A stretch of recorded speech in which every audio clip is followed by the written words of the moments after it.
I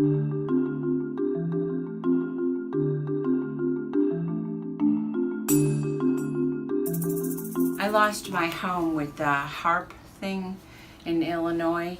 I was always on time and stuff, and I applied as soon as that program became available, made my payments before the end of the month, and they kept telling me they lost the payments. I had to refax or resend to different addresses. 13 months later, they decided to foreclose on me. I couldn't wait until I became 62 and could move in here, and I feel so blessed. And I won't have anywhere else to go. And it's been everything I could do to lose my anger over losing my home, because it was small and I had it all set up for being able to not walk and hold on walls and be there till I died. And yeah, so I love it here. Don't want to count on family, don't think I can. Generations are different now, no matter how you raised them. And this is my home. These are my friends. This is who I count on. And I so appreciate it. So, and I don't make that. I don't have that much in Social Security. The first 2 years I was on it, there was no increase. And astoundingly, when they did increase it, then they took away food stamps, and it's like, and I'm with less money, you know, so, but I do what I can, and with the grace of God, therefore go I. And you guys, you know, I couldn't do it otherwise. Never in my life I thought I could be on the streets. But without this, I would be. What is your name? Diane Daria. Where do you live? I live at Covenant House in Brighton, Massachusetts. What does living at a B'nai B'rith building mean to you?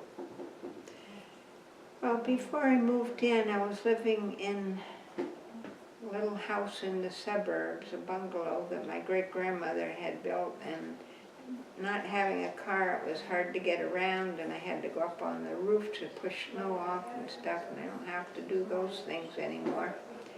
And there's a built-in community, because where I was, there wasn't really anybody around that I really knew. And so I like that. My name's Timothy Edward Pease, and I live at B'nai B'rith Strauss Manor in Tucson, Arizona. And I've been there for a little over a year, and I dearly love it. It's a blessing.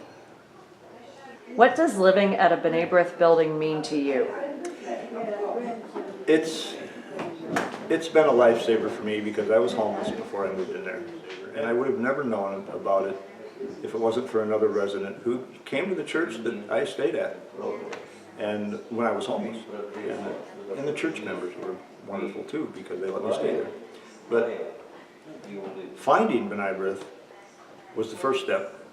Waiting till I was 62 was the second step. But then I procrastinated till I was 63 and finally applied. And then I waited 2 years. And it's a lifesaver. I don't have to ever worry about being out on the street again unless we lose Social Security or overhead housing or something like that, or the economy crashes. And I don't foresee that. So it's a very real blessing. And I thank God for B'nai B'rith and everything that He does for everybody there and all the people involved every day. When I wake up, and I thank Him again at night when I go to bed.